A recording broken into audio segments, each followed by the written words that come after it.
Welcome to మా వంటిల్లు. ఈరోజు రెసిపీ వచ్చేసి నల్లేరు కాడలతో దోశలు.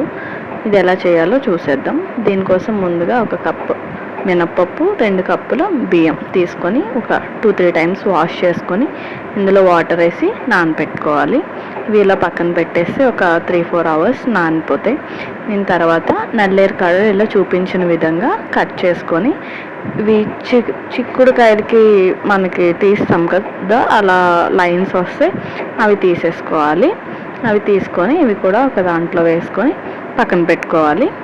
ఇవి ఓవర్ నైట్ పెట్టచ్చు, లేకపోతే మార్నింగ్ పెట్టుకొని ఈవినింగ్కి కూడా మనం ఇలా రుబ్బుకోవచ్చు. ఈ నల్లేరు కాడల్ని ఇలా రెడీ చేసుకొని పక్కన పెట్టుకోవాలి. ఇవి చాలా హెల్తీ, బోన్కి బాగా పనిచేస్తుంది. బోన్స్, కాళ్ళ నొప్పులు, మోకాల నొప్పులు ఉన్న వాళ్ళకి నల్లేరు కాడలు చాలా ఉపయోగపడతాయి. దీంతో పచ్చడి కూడా చేసుకుంటారు. నల్లేరు కాడలతో దోశలు అయితే ఎవరికి తెలియదు. గమ్మున మనం ఎలా చేయాలో చూపిస్తున్నాం, ఒకసారి ట్రై చేసి చూడండి. చాలా బాగుంటుంది, తప్పకుండా ట్రై చేసి చూడండి. ఇలా ఓవర్ నైట్ నేను సోక్ చేశాను. ఈ ఓవర్ నైట్ సోక్ చేసిన మినప్పప్పు, నేను పొట్టు మినప్పప్పు తీసుకున్నాను కాబట్టి నేను విడివిడిగా అవి వాష్ చేసి నానబెట్టాను. ఎవరైనా మామూలుగా పొట్టు మినప్పప్పు కాకుండా నార్మల్ మినపప్పు తీసుకున్న వాళ్ళైతే డైరెక్ట్గా 2 బియ్యం మినపప్పు కలిపి నానబెట్టుకోవచ్చు. నేను పొట్టు మినపప్పు తీసుకొని అవి వాష్ చేసి పొట్టు అంతా తీసి ఇలా చేశాను. దీని తర్వాత ఇవి మనం పిండి రుబ్బుకొని దోశ కన్సిస్టెన్సీ వచ్చే వరకు మనం రుబ్బుకుంటే సరిపోతుంది.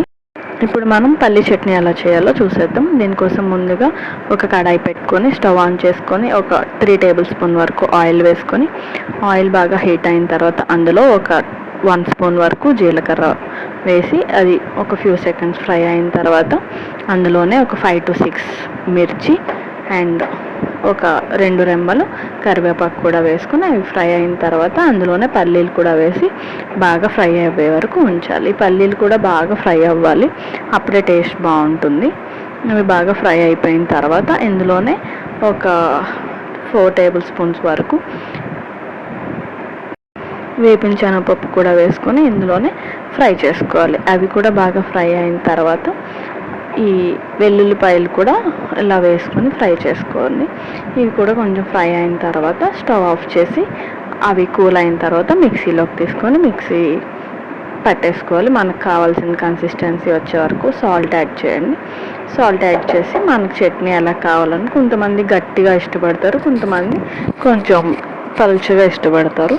అలా మనకు కావాల్సిన కన్సిస్టెన్సీ వచ్చే వరకు మిక్సీ పట్టుకుంటే సరిపోతుంది. ఇప్పుడు మనం ఆల్రెడీ నల్లేరు కాడల్ని వేసి పప్పు అంతా మనం దోశ పిండి రెడీ చేసుకున్నాం. దోశలు వేసుకున్నాం.